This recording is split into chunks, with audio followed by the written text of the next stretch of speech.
2 বছরের দীর্ঘ যুদ্ধে বিপর্যস্ত ফিলিস্তিনের গাজা উপত্যকা। যুদ্ধবিরতি থাকলেও স্বাভাবিক জীবনে ফেরা এখনো কঠিন সেখানকার মানুষের জন্য।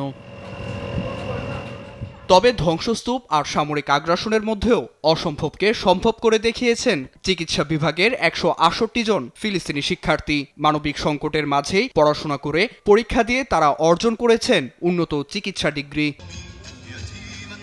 বৃহস্পতিবার গাজার সবচেয়ে বড় আল শিফা হাসপাতাল প্রাঙ্গণে অনুষ্ঠিত হয় তাদের সমাবর্তন। ধ্বংসপ্রাপ্ত হাসপাতালের সামনেই তাদের হাতে তুলে দেওয়া হয় ফিলিস্তিনি মেডিকেল বোর্ডের সনদ।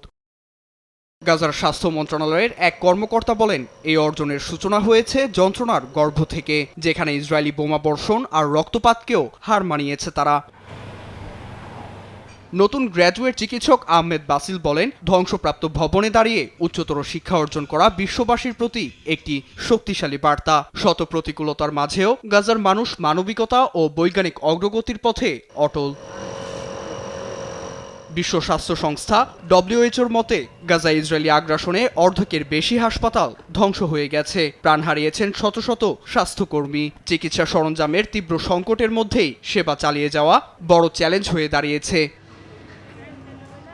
এমন বাস্তবতায় যুদ্ধবিধ্বস্ত ভূখণ্ডে দাঁড়িয়ে চিকিৎসা ডিগ্রি অর্জন বিশ্ববাসীর কাছে এক অনন্য প্রেরণাদায়ক দৃষ্টান্ত হয়ে থাকবে বলে মনে করছেন অনেকেই। নীরব দাস, নিউজ ডেস্ক, দেশ টিভি।